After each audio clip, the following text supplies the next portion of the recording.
Bonjour à tous, les Lions de Wembley, c'est le titre qu'a choisi la Gazzetta dello Sport pour illustrer la belle victoire de la Juve à Tottenham hier soir. Même titre pour le Corriere et Tuttosport. Les Lions, menés d'abord 1-0, ont renversé la situation en quelques minutes grâce à Higuain et Dybala pour se qualifier en quart de finale. Dans la presse anglaise, le Sun est toujours très inspiré quand il s'agit de faire des jeux de mots. Arrivederci, au revoir en italien, colle parfaitement ici puisque le buteur des Spurs, Harry Kane, a failli à sa mission hier, celle de marquer.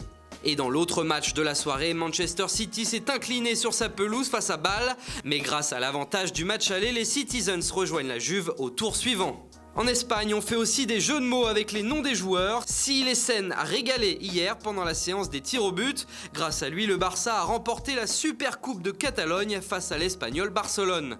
Mais le quotidien catalan évoque également le futur mercato du FC Barcelone en disant que le joueur du Bayern, David Alaba, attend un appel des dirigeants barcelonais. Il semble avoir fait le tour de la question en Allemagne. Et dans le journal Sport, c'est Sergi Roberto qui s'affiche. Un an après la remontada, jour pour jour, le joueur du Barça revient sur le but de sa vie et raconte ce qu'il a ressenti au moment de l'exploit.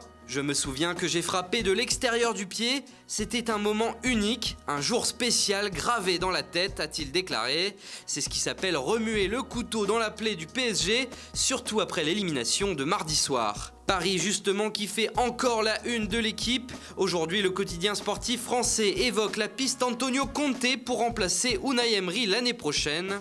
Le technicien italien serait le grand favori d'une shortlist composée notamment de Diego Simeone, Mauricio Pochettino, Massimiliano Allegri et Carlo Ancelotti, dont un retour n'est pas à exclure.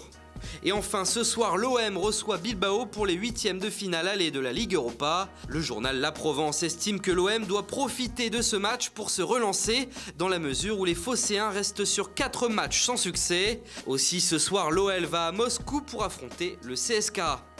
Voilà, c'est tout pour ce matin. Bonne journée à tous et on se retrouve très vite pour une nouvelle vidéo sur Foot Mercato.